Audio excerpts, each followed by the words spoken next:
Monsoon بارشوں کے پہلے سپیل نے تباہی مچا دی، کئی شہروں میں حادثات اور اموات۔ سوات میں سیف اللہ جھیل میں کشتی ڈوب گئی، 6 سیاح دم توڑ گئے، لاشیں نکال لی گئیں، ایک لاپتہ خاتون کی تلاش جاری۔ جاں بحق تمام افراد کا تعلق ایک ہی خاندان سے تھا۔ اٹک میں دیوار اور چھت گرنے کے واقعات میں 2 بھائیوں سمیت 3 افراد جاں بحق، 5 زخمی ہو گئے۔ لنڈی کوتل میں آسمانی بجلی گرنے سے 2 بچے جاں بحق اور 4 زخمی۔ بیربالا میں آسمانی بجلی گرنے سے مدرسے کی 20 طالبات زخمی ہو گئیں۔ یوب میں بارش کے دوران چھتیں گرنے سے ایک خاتون اور ایک بچہ جان کی بازی ہار گئے۔ گنجیال قائد آباد میں آسمانی بجلی گرنے سے شہری دم توڑ گیا۔ ابن آباد میں برساتی نالے میں گاڑی بہنے سے 3 افراد زخمی۔ مردان میں طوفانی بارش سے سائن بورڈ اور دیوار گرنے سے 2 بچوں سمیت 3 افراد زخمی ہو گئے۔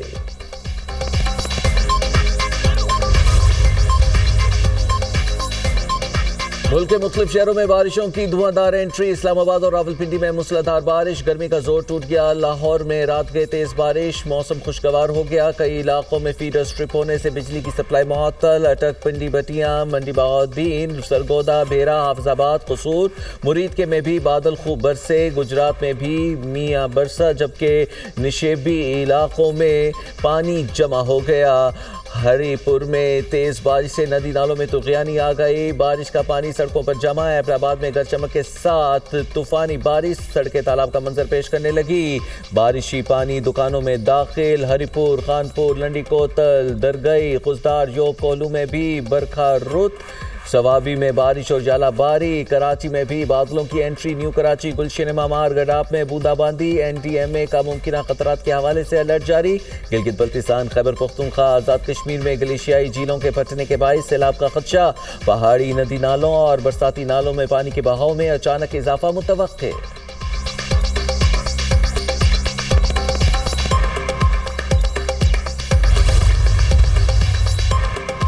مانسون سیزن کی پیش کی تیاری اور ماحولیاتی خطرات سے بچاؤ کے نظام پر جائزہ اجلاس۔ وزیر اعظم کی ممکنہ سیلابی صورتحال اور خطرات سے بچاؤ کے لیے اقدامات کی ہدایات۔ کہا، پاکستان موسمیاتی تبدیلیوں کے مضر اثرات سے متاثرہ ممالک میں شامل ہے۔ موسمی تغیرات کے خطرات سے نبردآزما ہونے کے لیے مؤثر اور جامع تعاون ناگزیر ہے۔ متعلقہ صوبائی اداروں سے عملی تعاون کے لیے ایمرجنسی رسپانس کمیٹی تشکیل دی جائے گی۔ ایمرجنسی رسپانس کمیٹی ہفتہ وار ملاقاتیں کرے گی۔ وزیر خزانہ مانسون کی ممکنہ تباہی کی صورت میں ہنگامی فنڈ کی تشکیل کے لیے پیش کی تیاری مکمل کریں۔ حکومت نے بجٹ میں آبی منصوبوں کی جلد تکمیل کے لیے 330 ارب روپے کی اضافی رقم مختص کی ہے۔ NDMA نے بریفنگ میں کہا، جولائی میں گرمی کی شدید لہر اور غیر معمولی بارشیں متوقع ہیں۔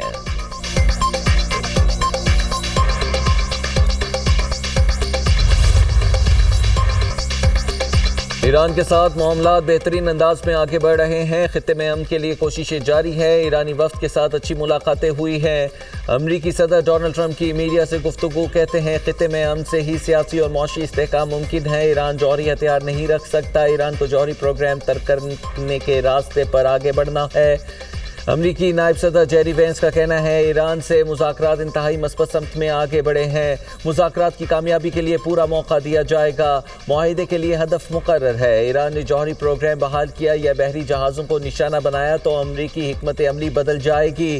ایران کی جانب سے بحری جہازوں کو نشانہ بنانے پر بمباری کی گئی۔ آبنائے ہرمز میں محفوظ بحری آمد و رفت یقینی بنانے کے لیے دباؤ کی حکمت عملی اپنائی۔ جوہری پروگرام پر بھی جلد تفصیلی مذاکرات شروع ہوں گے۔ ابتدائی بات چیت حوصلہ افزا ہے۔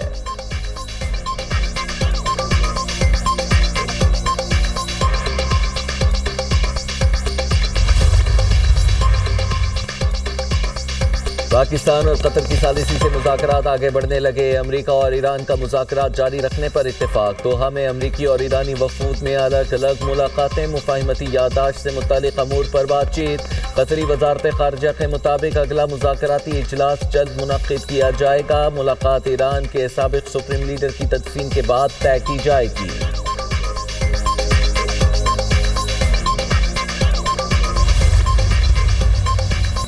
ایران کو منجمد $3 ارب جاری کرنے پر اتفاق ہو گیا۔ معاہدہ ایران امریکہ بالواسطہ مذاکرات کے دوران طے پایا۔ ایرانی نائب وزیر خارجہ قاسم غریب آبادی کہتے ہیں 6 ارب ڈالر میں سے ضروری اشیاء کی خریداری کے لیے رقم استعمال کرنے کا فیصلہ ہوا۔ بات چیت میں لبنان جنگ کے خاتمے سے متعلق امریکی خلاف ورزیوں پر گفتگو ہوئی۔ بحرین میں امریکی قیادت میں ہونے والے علاقائی سیکیورٹی اجلاس کو مسترد کرتے ہیں۔ آبنائے ہرمز کا انتظام امریکی سینٹ کام کا نہیں، ایران کے اختیار میں ہے۔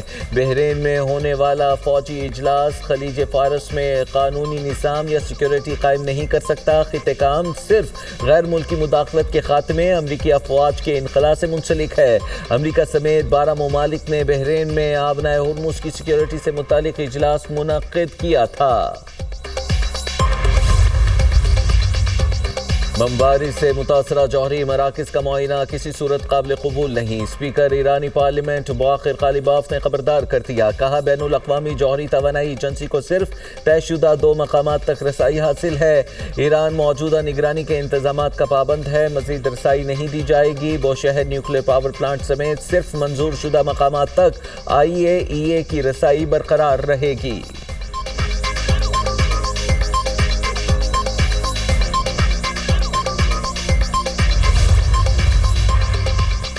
بحیرہ عرب میں امریکی ہیلی کاپٹر کی ہنگامی لینڈنگ، 1 اہلکار لاپتہ، 3 زخمی۔ امریکی بحریہ کے مطابق ابتدائی شواہد میں ہیلی کاپٹر پر حملے کے کوئی آثار نہیں ملے۔ لاپتہ امریکی اہلکار کی تلاش جاری، حادثے کی تحقیقات بھی شروع کر دی گئی۔ ہیلی کاپٹر MH-60SC ہاک بحری بیڑے USS جارج W بش کے ساتھ تعینات تھا۔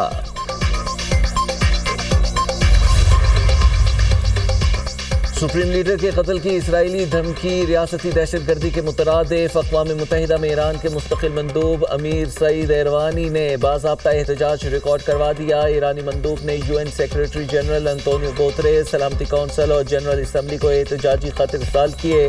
خط میں کہا گیا ہے کہ شہید سپریم لیڈر آیت اللہ خامنائی اور دیگر اعلیٰ حکام کے قتل میں امریکہ نے بھی اسرائیل کا ساتھ دیا۔ سلامتی کونسل کی خاموشی نے اسرائیل کو کھلی چھوٹ دے رکھی ہے۔ اسرائیل کا یہ طرز عمل عالمی امن اور سلامتی کے لیے سنگین خطرہ بن چکا ہے۔ کسی بھی جارحانہ اقدام کا بھرپور جواب دیا جائے گا۔ اسرائیل کو بین الاقوامی قوانین کی خلاف ورزی پر جواب دہ ٹھہرایا جائے۔ اسرائیلی وزیر دفاع نے گزشتہ روز ایرانی سپریم لیڈر کو ہدف بنانے کی دھمکی دی تھی۔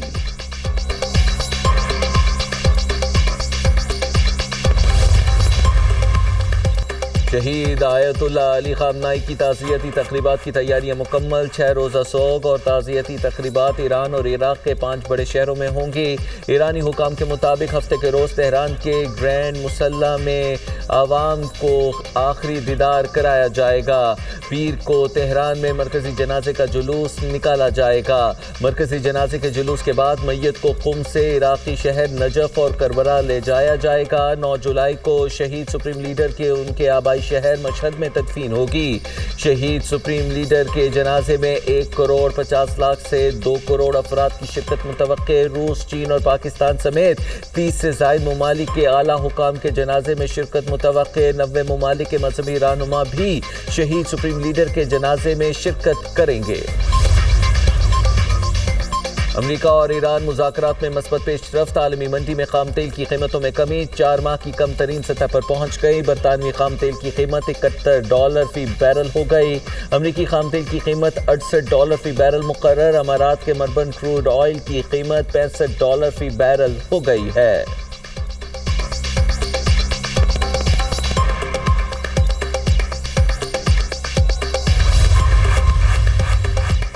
پیٹرولیم مصنوعات پر کلائمیٹ لیوی ₹2.5 بڑھا دی گئی۔ نوٹیفیکیشن کے مطابق پیٹرول اور ڈیزل پر کلائمیٹ لیوی ₹2.5 سے بڑھا کر ₹5 فی لیٹر کر دی گئی۔ پیٹرول اور ڈیزل کی قیمتیں فی الحال برقرار۔ پیٹرولیم مصنوعات پر کلائمیٹ لیوی بڑھانے سے قیمتوں پر کوئی اثر نہیں پڑا۔ IMF کی شرط پر کلائمیٹ لیوی میں اضافہ کیا گیا۔ کلائمیٹ لیوی میں اضافہ کر کے پیٹرولیم لیوی میں کمی کے ذریعے ایڈجسٹ کیا گیا۔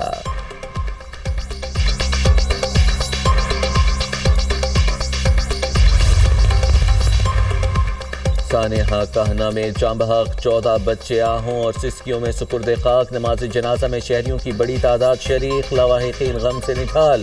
ہراں کشکوار علاقے کی فضا سوگوار. پولیس نے انفورسمنٹ انسپیکٹر نشتر زون کی مدیریت میں مقدمہ درج کر لیا. تفتیش کے لیے 5 افراد زیر حراست. خاتون ٹیچر بھی شامل تفتیش. وزیر اعلیٰ پنجاب کی ہدایت پر جام بحق بچوں کے لواحقین کو 20 لاکھ روپے دیے جائیں گے. زخمیوں کو 5 لاکھ روپے ملیں گے.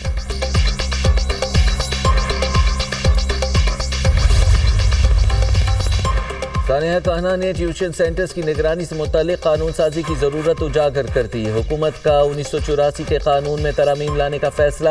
حکومت نے پنجاب میں ٹیوشن سینٹرز سے متعلق قانون سازی کی تجویز دے دی. مجوزہ ترامیم میں رجسٹریشن، بلڈنگ اور فائر سیفٹی کو قانونی حیثیت دینے کی تجویز. 41 سال پرانے قانون میں ٹیوشن سینٹرز کا کوئی واضح ذکر موجود نہیں. ایجوکیشن اتھارٹی کا شہر بھر میں اکیڈمیز اور ٹیوشن سینٹرز کے سروے کا فیصلہ. ٹیمیں تشکیل. 3 روز کے اندر شہر بھر میں سروے مکمل کر دیا جائے گا. ٹیوشن سینٹرز کی عمارتوں کی حالت، حفاظتی انتظامات، طلباء کی تعداد اور دیگر معلومات کا ریکارڈ مرتب کیا جائے گا. اگلے مرحلے میں ٹیوشن سینٹرز اور اکیڈمیز کی رجسٹریشن سے متعلق پالیسی اور ضابطہ کار مرتب کیا جائے گا.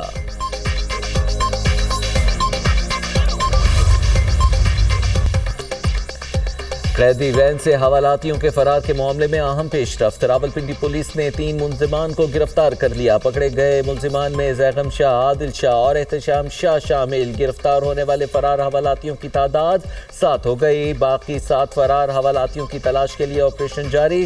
حوالاتیوں کے فرار کی CCTV فوٹیج دنیا نیوز نے حاصل کر لی. فوٹیج میں حوالاتیوں کو بھاگتے ہوئے دیکھا جا سکتا ہے.